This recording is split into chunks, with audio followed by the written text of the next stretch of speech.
Amis de la liberté, de la démocratie et de la bonne gouvernance, salut à tous et bienvenue à ce nouveau rendez-vous de votre émission Le Grand Déballage. Aujourd'hui, nous avons l'honneur et le plaisir d'échanger avec un monument de la lutte syndicale, quelqu'un qui a connu les différentes péripéties de l'histoire politique du Burkina Faso, M. Tolé Sagnon, à la retraite aujourd'hui, est le chef de Karaborola.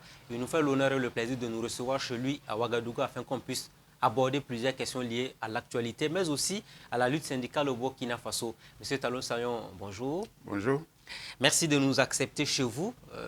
La première question banale que l'on a à vous poser, comment va Tolé Sagnon, le commandant de lutte, comme certains aimaient vous appeler en son temps? Bon, je me porte bien. Et comme diraient certains, je rends grâce à Dieu. Parce que malheureusement, au cours de toutes ces différentes périodes de la vie politique de notre pays, il y en a qui n'ont pas eu cette chance de traverser des décennies de lutte active et de pouvoir prendre la retraite professionnelle et encore pouvoir tenir debout pour d'autres types d'activités. Donc, je pense que je dois pouvoir dire que je me porte bien. 70 ans aujourd'hui, vous rendez grâce à Dieu. On peut se poser la question de savoir quel est le quotidien d'un papa de 70 ans. 70 ans, il faut éviter d'être inactif. Bien sûr que pour ce qui me concerne, compte tenu de la nature des activités qui sont les miennes maintenant, je n'ai pas le temps de m'ennuyer. Voilà. Donc vous avez pris officiellement la retraite pour l'administration, mais au niveau traditionnel, vous avez encore repris du travail à la limite, c'est ce qu'on constate sur le terrain. Il y a même beaucoup de travail, il y a beaucoup d'activités liées à la gestion des relations entre les populations d'une même zone. Et ces relations-là sont diverses et fort diversifiées d'ailleurs, avec les problèmes liés à la nature même des relations entre les hommes. Et ça crée parfois des litiges qui se transforment en conflits. Et il faut intervenir pour qu'on puisse vivre ensemble et bien vivre ensemble. Certains ont vite fait de dire « Tolé Sagnon, il était général de lutte à la tête de la CGTB. À peine il a pris la retraite, il allait au village encore forcé pour être chef de canton de Karaborola. » Que répondez-vous à toutes ces personnes-là que vous avez usurpé un titre éventuellement qui ne vous revenait pas? Je n'ai jamais forcé quelque chose dans ma vie. Oui. En fait, il faut quand même retenir que même au plus fort des luttes syndicales, des différentes formes de regroupement où j'ai été porte-parole pendant longtemps, je n'ai jamais rien forcé. J'ai toujours été proposé et il faut dire que j'ai accepté. C'est ça qui est important. On peut vous proposer et puis vous refuser. Et si vous acceptez avec les conséquences. Est-ce que pour le Karaborola, par exemple, vous étiez un héritier du trône? Chez nous, au Karaborola, le trône n'est pas une succession de père en fils. Mon père n'était pas chef de canton. Donc, c'est une pratique, une tradition aussi chez nous.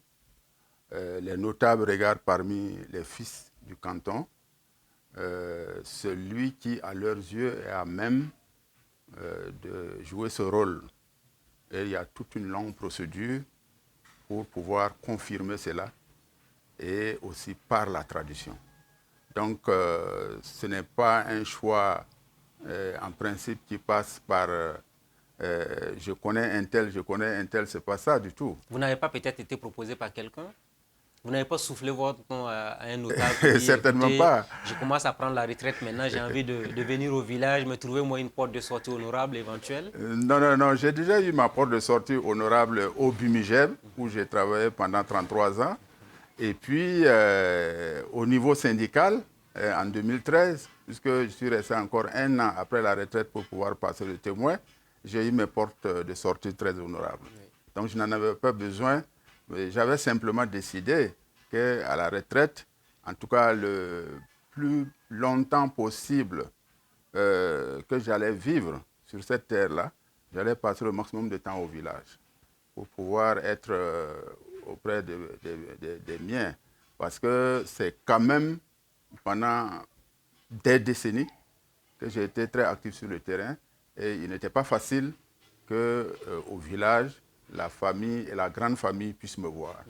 Par ailleurs, avec l'âge, je suis un chef du point de vue familial, c'est-à-dire la grande famille, chez nous, que d'autres peuvent qualifier de clan. Je suis le responsable. Donc, dans tous les cas, chef de canton ou pas, les gens au niveau de mon clan allaient toujours venir vers moi. Alors, pour ceux qui émettent des doutes, qui veulent comprendre, comment ça s'est passé pour que vous soyez finalement chef de Karaborola? Les démarches ont commencé en quelle année? Et vous avez été intronisé jusqu'à peut-être, on a une dizaine d'années maintenant de gestion du Karaborola à votre niveau. Oui, en fait, c'est en 2011 que des contacts ont été pris officiellement avec moi. Moi, je ne savais pas du tout. Je ne m'y attendais pas du tout, puisque je n'avais même pas pensé à ça. Je préparais ma retraite autrement. Donc, ces contacts qui ont été pris à un moment tellement surpris qu'il a fallu, entre ces notables-là et moi, 5 mois d'échanges et de concertation avant que je ne dise oui. Et il y avait la rotation, vous partez au village, eux ils viennent ici, les Non, en échanges fait, continuent. ils envoyaient quelqu'un et ils ne se déplacent pas. C'est quand même un groupe de notables, un groupe de personnes âgées. Et ils envoyaient quelqu'un me voir. Je n'étais pas encore à la retraite en 2011. Et souvenez-vous, 2011 au Burkina n'était pas de tout repos. Oui, on se rappelle des mutineries Voilà. de 2011. Et Voilà. des différentes négociations et discussions que nous avons dû avoir. Donc, ce n'était pas de tout repos. Je suis allé à la retraite en fin 2012. Donc, vous voyez un peu que ça a commencé un an avant ma retraite. Est-ce qu'au début, vous avez voulu refuser, vous avez essayé de faire comprendre à ces notables-là que ce poste-là ne vous intéressait pas? Mais si, puisque dès le départ, j'ai eu quand même des difficultés à comprendre pourquoi moi. Voilà, et puis bon, on m'a dit que de toute façon, les notables, ils suivent tout le monde. Parce qu'ils ont constaté que j'ai toujours fait des efforts pour venir au village. J'ai toujours été là. Et les différentes activités qui se menaient au village, il faut dire que je faisais en sorte que mes enfants puissent connaître le village, puissent être là aussi au cours des grandes cérémonies. Et moi-même avec eux. Donc, il y a un certain nombre de critères et il ne suffit pas que les notables fassent la proposition, mais il y a toute une procédure aussi où finalement la proposition des notables est validée par les représentants des différents villages qui composent le canton. Le canton. Voilà. Et eux aussi se retrouvent à un moment donné pour donner leur avis sur la proposition des notables. Et c'est comme ça que je me suis retrouvé à un grand regroupement à Tiefora en 2012, en juillet 2012, où finalement j'ai été désigné chef de canton avec mon accord. Mais comme je l'ai dit... Il y avait l'accord de la famille aussi, non? Vous avez contacté... Bien sûr, ils ont contacté enfants, la famille sans tout, moi. tout. Ah bon? Ils ont pris contact avec les aînés de la famille avant que je ne sois au courant. Et les aînés de la famille n'étaient pas habilités à m'en informer. C'est eux qui devaient officiellement m'informer. Mais donc les aînés de la famille qui ont été informés devaient le garder pour eux. Voilà. Donc, il y a votre famille aussi que vous avez contacté, madame et les enfants, vous avez pris l'avis de tout le monde. Mais ça, c'était mon rôle. Oui. Ça, c'était mon rôle. Est-ce que vos enfants ont émis des inquiétudes sur ce bonnet-là? Parce qu'on sait un peu ce que ça représente sur le continent africain. Madame a émis des inquiétudes, les enfants ont émis des inquiétudes, parce que, bon, ils voyaient ça comme d'autres gros problèmes après tout ce qu'ils ont vécu. N'oubliez pas que plus de 3 décennies de lutte active ont eu un impact sur ma famille, femmes et enfants. L'intronisation donc est intervenue en 2012. Et concrètement, qu'est-ce qui s'est passé? Est-ce qu'il fallait vous mettre dans des cases à fétiches? On était obligé d'égorger des poulets, entre autres, sur des fétiches sacrés, entre autres? Mais si vous acceptez d'être intronisé en tant que chef de canton, en tant que chef, Ce n'est pas seulement chef de canton. Il y a toutes ces cérémonies-là. Voilà. Et donc, j'ai été intronisé en 2013, c'est-à-dire après la désignation en juillet 2012. J'ai attendu, et ça, c'était aussi une de mes conditions, de prendre ma retraite et avant d'aller prendre le bonnet. Et c'est après la retraite en décembre 2012 que l'intronisation a été préparée pour être réalisée en avril 2013. Alors pour ceux qui nous regardent, qui ne connaissent pas le Karaborola, en termes de représentativité, que vaut le Karaborola dans la Comoé aujourd'hui? Bon, le Karaborola, c'est plus d'une centaine de villages administratifs, avec de nombreux hameaux de culture non encore érigés en villages administratifs. Je peux dire que le Karaborola, c'est dans la Comoé et c'est à peu près 40 à 45% de la Comoé en espace. Voilà. Et vous, vous intronisez aussi des chefs? Ce sont les chefs de village. Ah, ok. Ce sont les chefs de village. Parce que les chefs de terre sont aussi des chefs. Ils ont leur procédure de désignation selon l'espace de terre qu'ils administrent. Ensuite, il y a les chefs de certaines coutumes. Et ces chefs de certaines coutumes sont désignés selon les procédures. Parce que chez nous, il y a des chefs hommes, il y a aussi des chefs femmes. Des chefs femmes? Oui, il y a des chefs femmes. C'est pas nombreux de trouver ça, hein. C'est pas très courant de voir ça dans certaines sociétés africaines. Oh, oui, elles ont un rôle important à jouer parce que c'est elles et les chefs de la tradition qu'on appelle les Yandé. Les Yandé, là, ce sont des hommes qui officient lorsque des aînés, des initiés décèdent. Sans eux, on ne peut rien faire. Les grandes funérailles périodiques qu'on organise également, c'est eux. Mais eux, ils ne viennent qu'après la venue des chefs femmes, qu'on appelle Kassia. Donc, il y a toute cette chefferie-là chez nous. Mais ces chefs-là aussi, ce n'est pas le chef de canton qui les désigne. Ils ne les désignent pas, ils ne les intronisent pas. Ils ont leur procédure. Mais quand ils sont à désigner, quand ils doivent mener leurs activités, ils informent le chef de canton. Alors, si on revient sur le bonnet rouge que vous portez, vous l'avez pris à un moment donné où le bonnet commence à être décrédibilisé dans l'opinion. On dit que les chefs coutumiers sont corrompus, ils aiment les enveloppes. Est-ce que c'est le cas à votre niveau? La chefferie, quand on rentre dans une structure, c'est avec les avantages et les inconvénients. Mais maintenant, c'est la moralité de chaque chef qui est ici en jeu. Alors, donc, le bonnet, on dit les bonnets rouges, de par un certain nombre d'actions ou d'actes que les chefs posent, ça peut poser problème. Je pense qu'il faut que la chefferie puisse être dans une position où elle est irréprochable. Et ça, ce n'est pas seulement dû au bonnet, c'est dû à la personne qui le porte, ce bonnet. Donc, je ne peux pas répondre pour tous les chefs. Je ne peux que répondre. Vous suivez l'actualité voilà. quand même sur ce qu'on dit des bonnets rouges aujourd'hui. On voit même qu'il y a des bagarres autour de la chefferie. Oui. On dit les politiser aujourd'hui et tout ça. Oui, parce qu'il y a des chefs aussi qui ont fait la politique, qui ont créé qui se sont fait élire députés et qui ont vécu dignement. Ils ne devaient pas. Vous pensez qu'un chef ne doit pas être dans la politique? Tout dépend de ses capacités. Moi, je dis simplement que moi, je n'aurais pas pu me faire élire député et en même temps mener ces activités. Peut-être que c'est lié à mon parcours passé, parce que ça impacte, quelle que soit la manière dont vous considérez les choses, vous appréciez les choses dans la société. Et ce que vous avez déjà vécu impacte aussi vos actes que vous posez par la suite.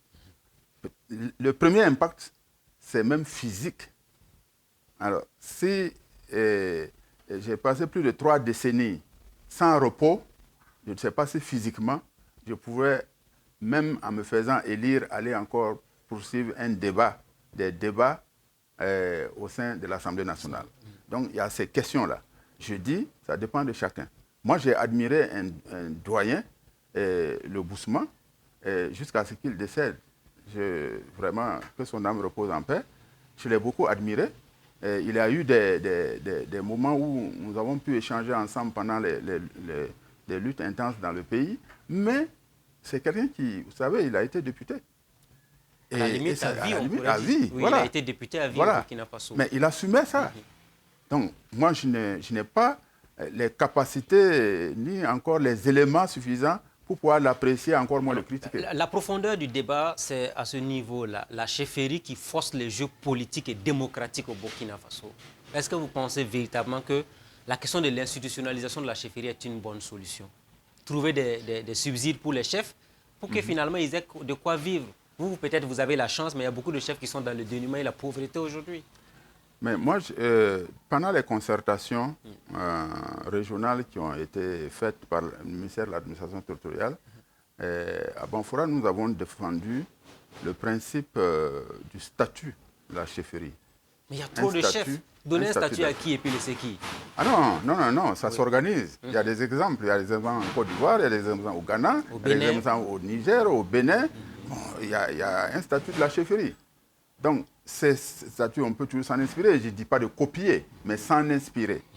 Mais sinon, pour moi, le système démocratique en place, c'est pour élargir les espaces de liberté par rapport à ce que nous connaissons. Surtout élargir les espaces de liberté et gérer la société. C'est vrai. Mais il ne faut pas oublier qu'à chaque fois que l'Occident nous dit « tournez ici, on tourne », allons comme ça, on y va, mais là, ça ne va pas. Mais ça, ce n'est pas l'Occident. Mais si, mais on sait pertinemment la démocratie, elle est venue d'où? Oui, mais l'Occident peut-être, mais on sait aussi que la démocratie rime souvent avec démagogie. On ne voit pas un chef qui est censé être le rempart de la société se retrouver dans le mensonge non plus. Mais vous connaissez un système démocratique, même en Occident, qui n'est pas dans le mensonge et le déni? Vous en connaissez, vous? Que ce soit aux États-Unis, que ce soit en France, les scandales à tout bout de champ. Est-ce que c'est ça, ces valeurs-là, qu'on veut? Non. Leur démocratie à l'occidental, avec leurs valeurs-là, ça ne correspond pas du tout à nos valeurs, à nous, qui sont venus nous forcer à détruire. Donc il faut tropicaliser la démocratie, selon vous? Tropicaliser, le terme est trop fort. Oui. C'est-à-dire qu'il faut adapter notre manière de vivre en démocratie avec nos réalités. Et nos réalités-là ne doivent pas être à chaque fois appréciées par quelqu'un d'autre. Voilà. Que quelqu'un s'asseye dans son bureau en France, là-bas, nous dire, vous, votre démocratie, là, ça ne va pas, alors que chez eux, même, c'est la grande corruption. Est-ce que ceux qui défendent le fait que les bonnets rouges ne doivent pas faire la politique, ce n'est pas aussi une manière de sacraliser ce rôle important du chef dans la société?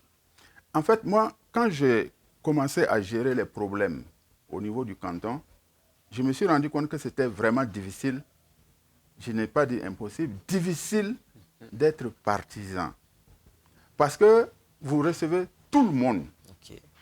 Au sein de la société, là, vous recevez tout le monde. Quand il y a les batailles au niveau des enjeux politiques, vous recevez tout le monde. Quand il y a les campagnes électorales, vous recevez tout le monde. Quand les citoyens qui sont avec vous dans votre espace cantonal, ils viennent à vous avec leurs problèmes, vous ne devez pas regarder à quel parti il appartient. C'est plutôt le problème qu'il a amené que vous devez apprécier et puis voir quelles sont les solutions possibles. Il est reproché au chef aussi souvent de prendre des enveloppes et puis trancher en faveur des X au détriment des Y. Moi, je ne le fais pas. Clair et net. Non, je ne le fais pas. C'est-à-dire que quand vous arrivez avant un jugement, même avec une pintade, je vous dis de la laisser là-bas. Si ça finit, si vous avez tort, si vous me donnez un bœuf, je vais prendre. Voilà. Parce que vous avez tort et vous estimez que quand même, malgré ça, parce que généralement, c'est quoi? Moi, avant de rentrer dans le vif du sujet sur des débats comme ça, j'ouvre des parenthèses pour qu'on échange sur la vie en société, sur un certain nombre de valeurs.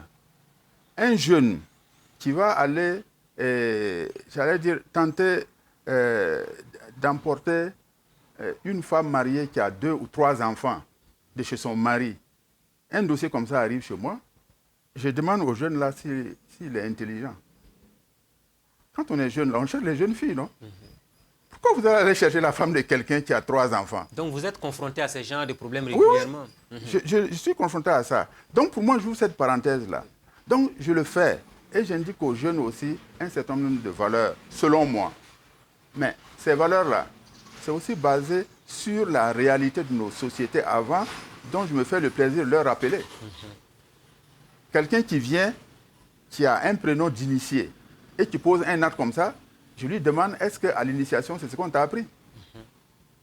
Voilà. Donc, c'est ça aussi. Je veux dire que la pratique des... Pas de cadeaux avant le jugement. Hein. Vous évitez ça au maximum pour éviter... De toute façon, chez moi, les gens le savent déjà. Chacun le sait. Si vous voulez faire des cadeaux au chef, ne venez pas parce que vous avez un problème. Si vous avez un problème que vous devez amener ici, ce n'est pas la peine. Voilà. C'est connu. Alors, vous avez dit, pendant la campagne électorale, tout le monde vient vous voir, mais on sait aussi que rendre visite à un chef, c'est lucratif, puisque tout le monde dit qu'on ne salue pas le chef les mains vides. Vous recevez souvent des enveloppes. Ce n'est pas des enveloppes. Quand on m'amène des paquets d'eau, et vous savez que c'est limité, on m'amène un paquet d'eau, ou on m'amène 2 paquets d'eau. Mais les politiciens, eux, ils donnent des enveloppes, on sait. Les politiciens, quand ils viennent, ils saluent, ils disent qu'on ne salue pas le chef les mains vides. Ça dépend des zones. Oui. Ça dépend des zones. Donc, si les gens viennent avec du matériel, c'est devant tout le monde qu'on dépose. Parce que ce que vous dites, parce que les politiciens aussi ils font attention à ce qu'ils font.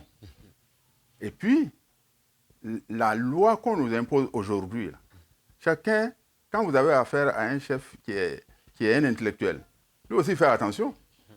Parce qu'il ne faut pas que demain on aille dire, voilà, lui là, moi je suis venu lui donner tant pour pouvoir faire telle chose. Donc chacun fait attention. Donc chacun à son niveau gère ses relations avec les politiques.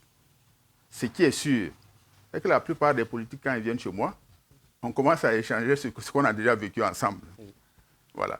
Parce que l'avantage que j'ai, c'est que la plupart, à un moment donné de leur parcours politique, on s'est rencontrés, mais ce n'était pas le même cadre, bien sûr. Voilà. Moi, j'ai reçu à Banfora plusieurs personnalités qui sont passées dans les campagnes, là. Et c'était ça, parfois, qui fait l'entrée en matière pour maintenant présenter leur programme qu'ils ont pour la campagne. Donc, le reste, là, chacun gère ça selon la manière dont ils reçoivent les hommes politiques. Le Karaborola, en tout cas, on peut dire que ça va parce que vous êtes là, il n'y a aucun problème. Mais à Banfora, il y a 2 têtes qui se réclament donc de la chefferie. Comment vous vivez ces événements-là? On trouvait que vous auriez pu être un intermédiaire pour régler cette question. Au Karaborola, il y a des problèmes. Hein. Ah oui, chez vous aussi, est-ce que votre bonnet est contesté? Non, ce n'est pas la contestation du bonnet. Oui. Ce n'est pas ça. À Banfora, au Karaborola, les problèmes qu'il y a, c'est le foncier essentiellement. Il y a beaucoup de conflits sur le foncier. Donc, il y a beaucoup de problèmes. Et la fertilité des sols y est pour quelque chose? Oui, la fertilité des sols.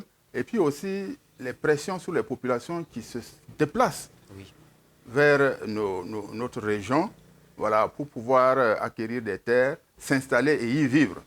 Donc, ils viennent aussi à un certain nombre de valeurs. Ils viennent trouver certaines valeurs en place là-bas. Et ce n'est pas toujours évident que ça soit harmonisé. Et on a beaucoup de problèmes du genre. Et sur cette question, une fois lors d'une conférence avec les étudiants à Banfora, il y a un étudiant qui m'a dit, mais chez nous, à Banfora, dans la zone, quand vous n'êtes pas un ressortissant de la zone, vous n'avez pas droit à la terre. Mais ce n'est pas dit publiquement, mais c'est une réalité. Non, ce n'est pas exact. Ce que je connais, ce n'est pas exact. Mais il y a beaucoup de... Un étranger peut venir cultiver chez vous sans problème, avoir même des espaces aménagés sans problème. Mais il vient, il utilise la procédure. Il y a des démarches pour avoir droit à une parcelle de terre à cultiver. Et ces démarches-là, on vous dit, si on peut vous donner l'espace, on vous donne l'espace et on vous dit ce qu'il faut fournir. Généralement, chez nous, on ne vend pas la terre, par exemple. Généralement, c'est interdit de vendre la terre. Dans nos valeurs culturelles, c'est interdit. Pourquoi? Parce que c'est le seul bien qu'un père transmet à son fils. Réellement. Parce que quand vous êtes riche chez nous, si vous avez de l'argent ou bien vous avez des bœufs, quand vous décédez, ça appartient au neveu. Les bœufs appartiennent au neveu et tout ça. Donc, ce qui reste pour le fils, c'est la terre. Et généralement, on explique aux gens chez nous que la terre, là, on l'a empruntée. Puisque c'est votre père qui vous a légué ça, vous aussi, vous passez votre temps sur terre, de vie, là, et vous devez laisser ça pour vos enfants, etc., pour se transmettre de génération en génération. Oui. Voilà. Donc, il y a des terres, par exemple, à Labola, on est allé trouver, ça est là, ça se transmet comme ça. Mais maintenant, quand un étranger arrive et qu'il demande, si vous êtes d'accord pour lui donner une partie, par exemple, vous lui donnez 2 hectares pour se nourrir, il fait la tradition sur ces 2 hectares et puis il transmet. Normalement, quelqu'un de votre génération à venir n'a pas le droit de remettre ça en cause. Parce que vous avez fait la tradition, vous êtes adressé à vos ancêtres pour accepter d'accueillir l'étranger. Donc dire que quand on n'est pas de chelon pour avoir la terre, bon, vous pouvez demander, hein, il y en a plein, de toutes les ethnies qui ont les terres chez nous. L'esprit nation y est, à la limite, c'est ce que vous voulez nous faire comprendre. Je vous fais comprendre que l'esprit national y est et c'est une réalité. Souvent, il y en a même qui ne respectent pas la procédure, c'est ça qui amène les conflits. Ok. Alors, je reviens encore sur le... Parce que vous avez esquivé un peu la question. Non, je n'ai pas esquivé. Je voulais relever parce que vous avez dit qu'il n'y a pas de problème au Karaboro là. J'ai dit, il y en a beaucoup. Si je précisais bien qu'il n'y a pas de problème de bonnet dans le Karaboro. Voilà, parce que votre bonnet, il n'est pas contesté. Non, il n'est pas contesté. Voilà, parfait. Revenons maintenant sur les 2 têtes de Banfora. Comment vous vivez cela? Mal. Je vis ça vraiment mal. Parce que normalement, dans nos traditions, il y a des valeurs pour pouvoir résoudre les problèmes. Mais j'ai toujours dit, et je le répète haut et fort, le politique se mêle de ces questions de chefferie et ça se mélange. Vous accusez le politique? Oui, j'accuse le politique. Parce mais que la famille aurait pu quand même mettre en avant l'intérêt supérieur de la communauté. Le politique peut avoir son mot à dire, mais qu'est-ce qu'on fait des valeurs? Mais les valeurs sont portées par des individus. Et ces individus-là, ils ont aussi leurs opinions politiques. Ils ont aussi leur appartenance politique. Et c'est ça. C'est-à-dire que ce sont des faits qui sont dans la société et qui gênent la marche de certaines valeurs de la société que tout le monde reconnaît. Dans nos traditions, je suis né avec 2 frères. J'ai mes enfants. Mon grand frère a des enfants. Mon petit frère a ses enfants. Moi, je suis chef. Je ne suis pas là. Les enfants ne peuvent pas prendre avant les 2 autres frères. C'est comme ça un certain nombre de... Même le fait de diriger la cour familiale. Quand l'aîné décède, mais systématiquement, on ne demande pas qui est le chef de la cour familiale. On sait systématiquement qui c'est. Voilà. Et ça, ce sont nos valeurs. Pour le cas de Banfora, est-ce que vous êtes intervenu? Vous avez été incapable de solutionner le problème? J'avoue que nous sommes intervenus. Nous avons demandé au parti si nous pouvions intervenir en tant que conseil régional des chefs. Ils ont accepté. Mais au cours de la médiation, ça n'a pas donné fruit. Tout simplement parce que la compréhension qu'on avait, parce que c'est au cours de la médiation qu'on s'est rendu compte qu'au lieu de 2 parties, il y avait 3 parties. Alors, c'est-à-dire que parmi les enfants, ils se sont scindés en 2 groupes. Et il y a l'autre groupe. L'oncle. Voilà. Donc ça fait 3 parties. Et au départ, c'était très très difficile qu'ils puissent s'asseoir ensemble.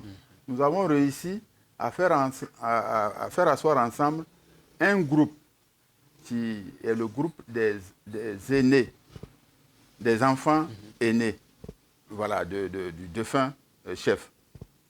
Eux, ils ont accepté s'asseoir avec ce qu'on peut appeler leur oncle ou l'autre partie. Mais ceux qui... le groupe qui soutient le 3e fils, qui lui se dit chef de canton, ce groupe-là n'a pas voulu s'associer aux autres pour s'asseoir ensemble. Nous avons utilisé, j'allais dire, des démarches souples pour leur dire qu'ils ne peuvent rien régler au sein de leur grande famille tant qu'ils ne sont pas assis ensemble. Mais jusqu'à présent, ce n'est pas réglé. Il y a eu même eu des morts, malheureusement, pour le cas de Banfora. Oui, il y a eu des morts. Couvre-feu même instauré par l'autorité. Oui, entre-temps, il y a eu couvre-feu, il y a eu mort d'homme, ce que vraiment il faut regretter. Et il faut aussi dire que une chefferie où il y a le sang versé, ce n'est pas une bonne chose dans nos traditions. Personne ne gagne en fait à la limite. Voilà, personne ne gagne. Ça fait que ça nous pose énormément de problèmes pour ce qui concerne ce que nous savons à Banfora. Et le conseil des chefs au niveau de la région continue ses démarches en espérant que ça pourra aboutir. Mais j'avoue que c'est difficile. C'est très difficile ce que nous avons déjà constaté. Malheureusement, on le dira ainsi. En attendant que vous trouviez une solution, ouvrons à présent le gros chapitre consacré à la sécurité. Je vais vous entendre. Banfora qui est touché par l'insécurité aujourd'hui, notamment la zone de Mangodara. Comment vous vivez ces événements-là? Très mal, parce que ça aussi, ça fait partie du canton. C'est-à-dire que nous travaillons ensemble avec les chefs de village de Mangodara, avec les autorités là-bas, y compris Sidradougou. Tout l'espace là, ça fait partie du canton de Karaborola. Donc, toute la zone où il y a vraiment les frontières, parce que c'est des zones où il y a beaucoup de forêts. Il y a beaucoup de forêts. Et entre-temps, nous avions indiqué que il y avait des difficultés à l'intérieur de ces forêts. Ce sont des forêts classées. Et à l'intérieur de ces forêts classées, il y avait une pénétration illégale d'orpaillage. Donc vous savez, là où l'orpaillage s'installe, il y a toutes sortes de communautés. Oui, et ils ne sont pas seulement du Burkina. L'orpaillage souvent rime avec anarchie, hein, clairement. Oui. Et c'est des personnes qui y vivent et qui mènent des activités. C'est comme un micro-État dans l'État. Et avec toutes les nationalités possibles. Ce ne sont pas seulement des Burkinabés. On a l'impression que vous voulez dire que l'orpaillage a contribué éventuellement à l'avènement de l'insécurité dans la zone? Bon, c'est le fait que ce soit des forêts classées où personne ne devrait mener des activités là-bas. C'est des forêts classées. Donc, qui est l'orpaillage? Qui est des troupeaux de bœufs là-bas? Ce n'est pas normal. Des parcs de bœufs, ce n'est pas normal. Alors que justement, la zone là en question, là, dans cette partie de la région des Cascades, il y a beaucoup de forêts et ce sont ces forêts-là qui ont facilité l'installation de ces groupes terroristes-là. Et bon, ce n'est pas aujourd'hui seulement que ça se dit, c'est aujourd'hui que c'est visible. Mais je pense que des alertes avaient été données depuis longtemps. On disait attention, attention, et puis finalement... C'est vrai, l'alerte a été donnée. L'alerte a été donnée, il y a eu des éléments sporadiques de temps en temps. Bon, je ne peux pas rentrer, moi, dans les questions qui concernent... Oui, mais est-ce que des gens sont venus vous voir pour vous dire, chef, attention, on est en train de voir des gens bizarres qui viennent chez nous. Est-ce que vous pouvez alerter les autorités pour qu'on prenne les mesures qui s'imposent? Mais vous savez, chaque chef au niveau de la région, c'est sûr, a été informé qu'il y avait des activités pas normales. N'oubliez pas qu'il y a aussi les déplacés chez nous. Dès lors que les déplacés se sont amenés chez nous, nous avons alerté. Nous avons toujours informé. Nous avons envoyé aussi faire des recensements à notre niveau. Voilà, pour dire à l'autorité administrative que dans notre espace-là, il y a des déplacés ici, il y en a ici, ils peuvent aller vérifier et puis faire aussi leur travail. Nous avons contribué à tout cela. Donc, aujourd'hui, il est avéré que tous ces mouvements-là contribuent à faire déplacer en même temps ces gens-là dans ces différents... Une inquiétude majeure. On voit aujourd'hui qu'il y a des engins explosifs improvisés. 2 soldats du reste burkinabé sont tombés. Tués, oui. Ça veut dire que les routes ne sont plus sécurisées dans la zone. Et même pour aller chez vous à Karaborola, c'est une piste totalement non bitumée. Est-ce que vous avez peur même pour votre vie aujourd'hui? Je peux dire que moi, dans ma vie, j'ai toujours eu peur, mais j'ai toujours continué. Parce pour avoir été dans la zone, je sais de quoi je parle un peu. Vous connaissez mieux la zone que moi, mais ce sont des pistes, il n'y a pas de route pratiquement. Si on commence à mettre des engins explosifs improvisés... Tout à fait. En fait, c'est inquiétant. C'est-à-dire que dans la région des Cascades est très accidentée. C'est-à-dire pistes rurales, même celles qu'on appelle des voies régionales ou même la route nationale Banfora, Sidradougou, Gawa, tout ça, c'est des routes non encore bitumées. Et même celle de Mangodara, là où il y a les engins explosifs, c'est une route qui venait d'être construite, en tout cas, voilà, ça a été quand même refait correctement, parce que c'était une route tellement dégradée qu'il y a une délégation qui était venue voir le ministère pour ça. Mais ça a été fait. Alors, si déjà les engins doivent exploser la route, j'avoue que ce n'est pas ce que les populations espéraient.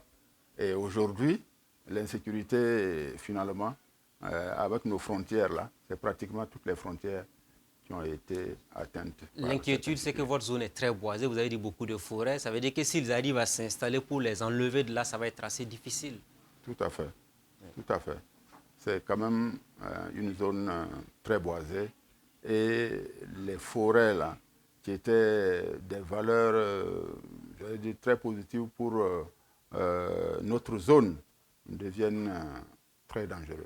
Mangodara, c'est à 60 km de Banfora, c'est pas loin du tout. Oui.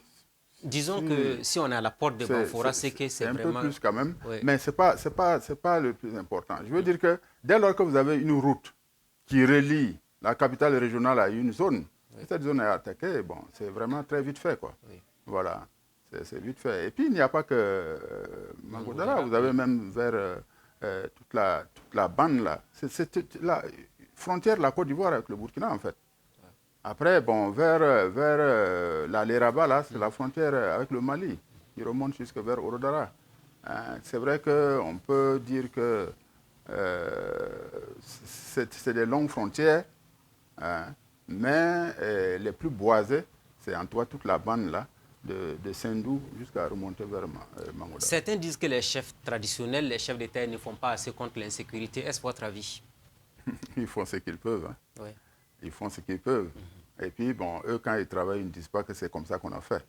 Voilà, donc je préfère ne pas rentrer là, parce que c'est des choses qu'on ne peut pas toujours expliquer. Et tant que ce n'est pas rationnel qu'on ne peut pas expliquer, mieux vaut ne pas essayer tenter d'expliquer. Mais sinon, ils ne sont pas restés inactifs. Parlons à présent de vous, votre vie et le syndicalisme. On se rappelle de 2013. Est-ce que vous n'êtes pas sorti par la petite porte? Cette déclaration, je la cite, restez vigilants, il ne faut pas changer pour changer. Nous ne voulons pas que Blaise Compaoré se pérennise au pouvoir, mais nous ne devons pas avoir peur de nous poser cette question. Par qui allons-nous le remplacer? Au moment fort des manifestations de 2013, quand vous avez tenu ce propos-là, ça avait choqué l'opinion en son temps. C'est en 2013. Oui. En juillet 2013. Mais les gens n'ont pas tout dit. C'est-à-dire, vous savez, quand on veut dénaturer les dires, on coupe des parties.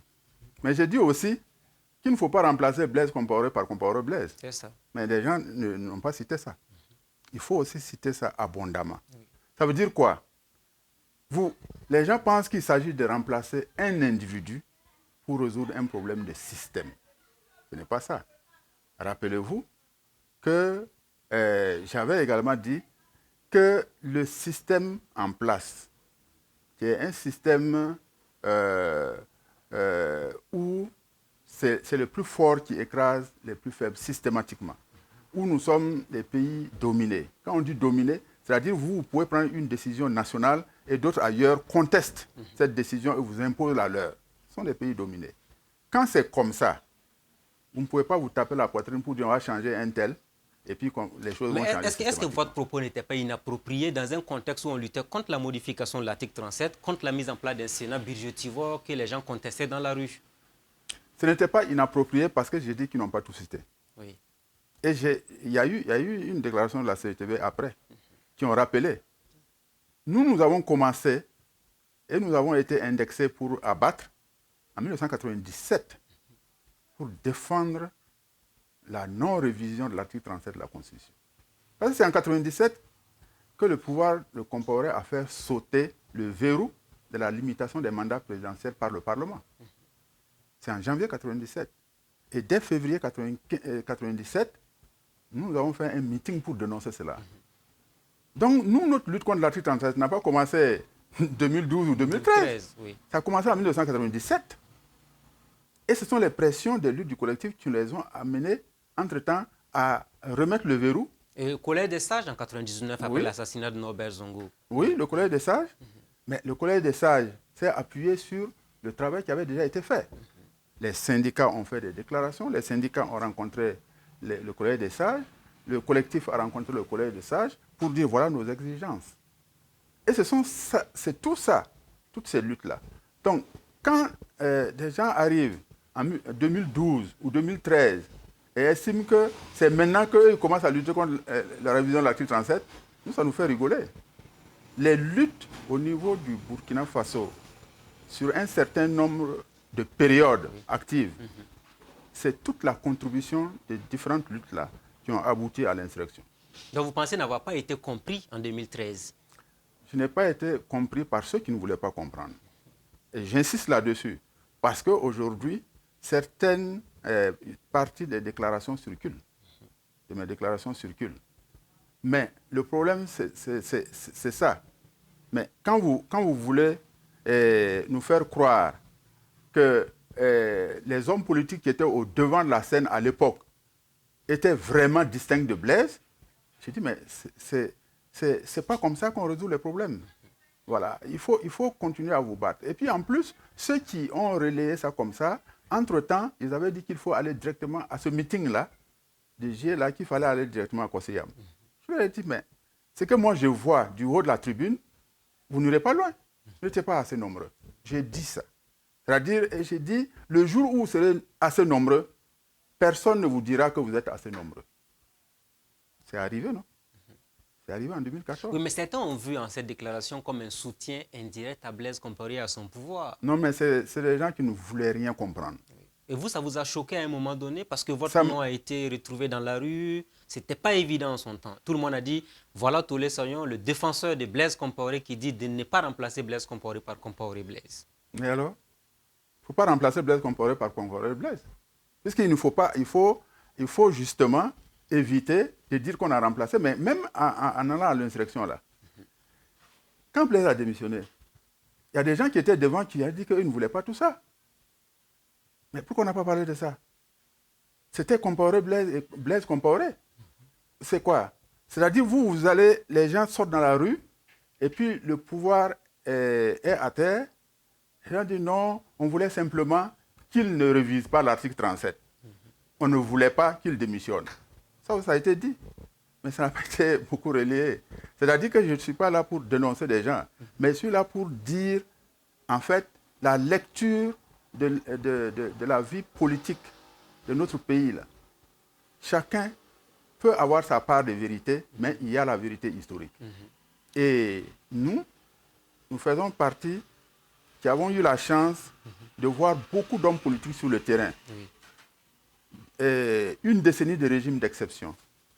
4 régimes constitutionnels, chacun des régimes constitutionnels pouvant de notre appréciation, faire, disons, on peut écrire un livre sur chacun de ces régimes-là, avec les activités qui sont menées. Donc, si vous êtes les premiers, et même la CENI, je dis ça parce que c'est en 1998 que nous avons écrit au ministre de l'administration territoriale pour demander une CENI. Indépendante. Voilà. Avec 3 composantes, hein, majorité, opposition et puis société civile. Voilà. C'est nous qui l'avons dit par écrit. Parce qu'on nous a invités pour venir participer à la CNOE, Commission nationale d'organisation des élections. Nous avons dit non. Nous, notre revendication principale, c'est une CENI. Il faut que la CENI soit indépendante. Mais est-ce que c'est nous qui sommes là-bas aujourd'hui? Est-ce qu'avec le recul, vous regrettez ces propos que vous avez tenus en 2013? Je ne les regretterai jamais. Jamais? Jamais. Parce même que si vous êtes fait des ennemis? Ah non, mais les ennemis font partie de ma vie. C'est-à-dire que les gens tolèrent. Oui. Les gens se tolèrent, on se tolère. Et puis, il ne faut pas garder rancune contre quelqu'un. Oui. Voilà. Donc moi, après le meeting, j'ai continué mes activités. C'est-à-dire qu'il n'y a pas eu un moment où j'ai regretté ce que j'ai dit. Parce qu'à la limite, on peut dire que certains n'ont pas compris. Mais ceux qui ont compris et qui refusent de comprendre, ça, ce n'est pas de ma faute, je continue. Voilà. C'est comme pendant certaines rencontres avec le président Compaoré, pendant le temps fort des luttes, là, où on avait, à l'époque, il y a eu un homme politique qui a participé à la rencontre entre le collectif et le chef de l'État. Et quand on est sorti de la rencontre, il a fait son compte rendu pour nous faire comprendre que le chef, on n'a pas compris ce que le chef de l'État a dit. Nous avons rigolé. Parce que notre délégation, là, peut-être que c'était des hommes politiques, des défenseurs des droits humains avec le président du pays réel, comme on le disait à l'époque. Et c'était un bureau, y compris le professeur Joseph Kizebo. Si tous ces gens n'ont pas compris Ce que le chef de l'État a dit, c'est qu'il y a problème. C'est que vraiment il y a un problème. Donc voilà, quand les gens refusent de comprendre, il faut les laisser. Peut-être qu'un jour ils comprendront. Voilà. Donc il ne faut pas s'accrocher à ça. L'essentiel pour moi, c'est que j'ai peut-être dit des choses, il y a des choses aussi qu'on dit avant la lettre. Voilà. Mais avec le temps, on finit par réaliser qu'il fallait alerter les uns et les autres là-dessus. Est-ce que l'histoire vous a donné raison? Si l'histoire m'a donné raison, c'est au peuple d'en juger. C'est eux qui ont écouté. Est-ce que c'est votre appréciation à vous? Mon appréciation, c'est-à-dire de que... 2013 à 2021, est-ce que vous pensez que finalement, on a remplacé Compaoré, Blaise par Blaise Compaoré? Que les gens apprécient. Vous, votre appréciation, c'est laquelle? Elle n'est pas nécessaire aujourd'hui. Elle est nécessaire, puisque l'histoire vous rattrape là-dessus. L'histoire ne me rattrape pas. L'histoire rattrape ceux qui pensaient qu'il ne fallait pas le dire comme ça. Voilà. C'est eux que l'histoire rattrape. Le 28 octobre aussi, il y a eu la manifestation de l'opposition. Et le 29, il y a eu la coalition contre la vie chère qui est sortie. Et le 30-31, quand Blaise est tombé, on a dit que les syndicats n'ont pas pris activement part à la chute de Compaoré. Ceux qui disent ça, qu'est-ce que vous avez à leur répondre? Les syndicats ont un rôle. Oui. Et ce rôle-là, c'est de mobiliser largement pour défendre les intérêts des travailleurs en relation avec les intérêts du peuple burkinabé. Je dis bien en relation avec les intérêts du peuple burkinabé. C'est pour ça que depuis toutes les luttes qui ont été menées par le mouvement syndical, depuis les années 60 à la Première République, il y a toujours eu des éléments de liberté démocratique dedans.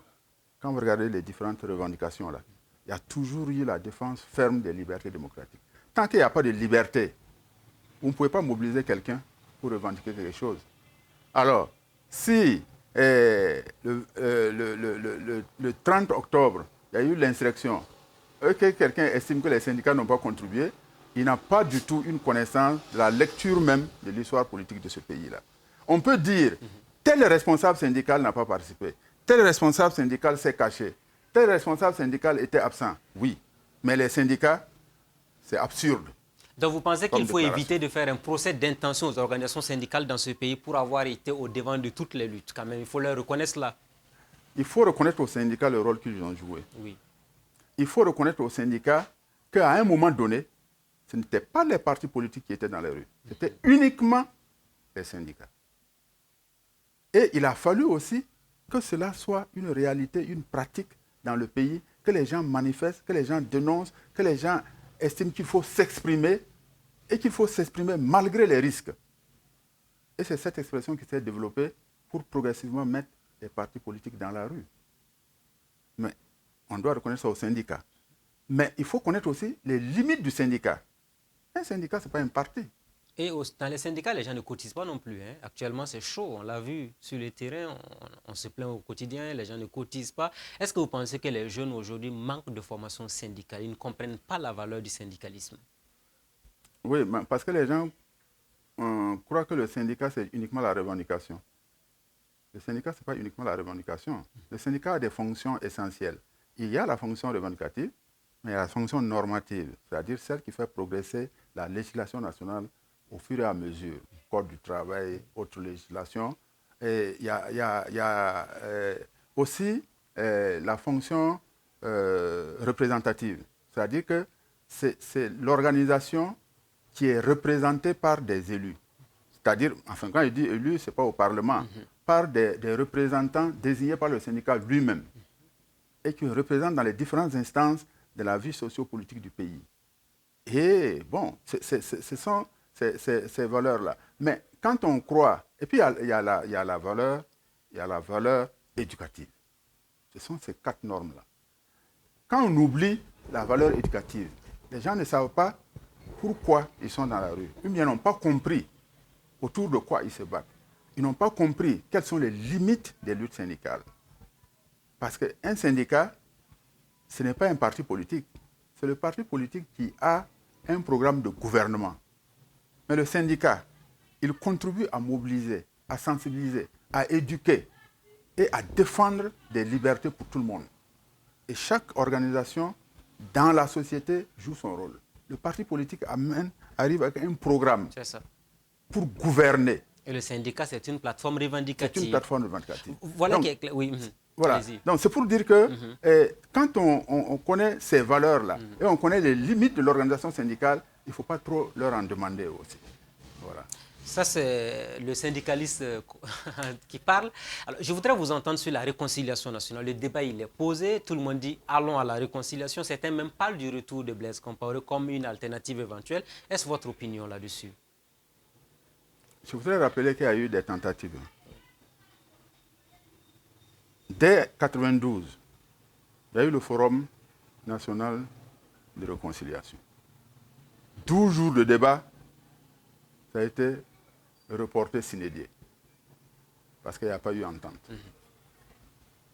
Ensuite, quand le collectif est arrivé, il y a eu des revendications fortes, non seulement pour régler la question des crimes de sang, à commencer par le dossier Norbert Zongo, mais en remontant, y compris le dossier Thomas Sankara, avec l'assassinat des jeunes, des étudiants Dabo Boukari, des professeurs Oumarou Clément Ouedraogo, des professeurs Sessouma, etc. Voilà. Donc, vous voyez, c'est-à-dire que ces questions-là, c'était des questions fortes. Mais organiser une appréciation de la commission d'enquête indépendante, oui. Mettre en place le collège des sages, qui a fait un travail. Journée nationale du pardon. Journée nationale de pardon, mais c'est que le collège des sages avait recommandé, c'est aussi nos slogans. Parce qu'à l'époque, dans la rue, on disait quoi? Vérité pour Norbert Zongo, et finalement, c'était vérité, justice. Justice, oui. Si vous voulez la réconciliation, pour nous, d'accord, on avait dit en 2001, d'accord, mais vérité, justice, puis réconciliation. Pas d'impunité dans la réconciliation, c'est clair, voilà. C'est connu. Donc, mais finalement, ce n'est pas ça qui a été fait en 2001. Oui. Et ça n'a pas marché. 20 ans plus tard. Voilà. 20 ans plus tard, on ramène, on dit vérité, justice, réconciliation. C'est ce qui est dit. Il y en a qui disent retour des exilés politiques. Enfin, c'est l'avance. Oui, on peut, les exilés politiques peuvent rentrer. Mais est-ce que ça veut dire qu'il faut remettre en cause la triptyque vérité, justice et réconciliation? C'est ça le débat. On dit qu'on va faire un forum. Même si vous n'entendez pas sur ça, le forum va accoucher de quoi? Une division. Si les gens ne s'entendent pas là-dessus, le forum va apporter quoi? Du haut de votre sagesse, vous pensez que la réconciliation peut être réglée comment concrètement au Burkina Faso? Pour moi, chaque acteur doit jouer son rôle. Nous avons des dossiers. Hein.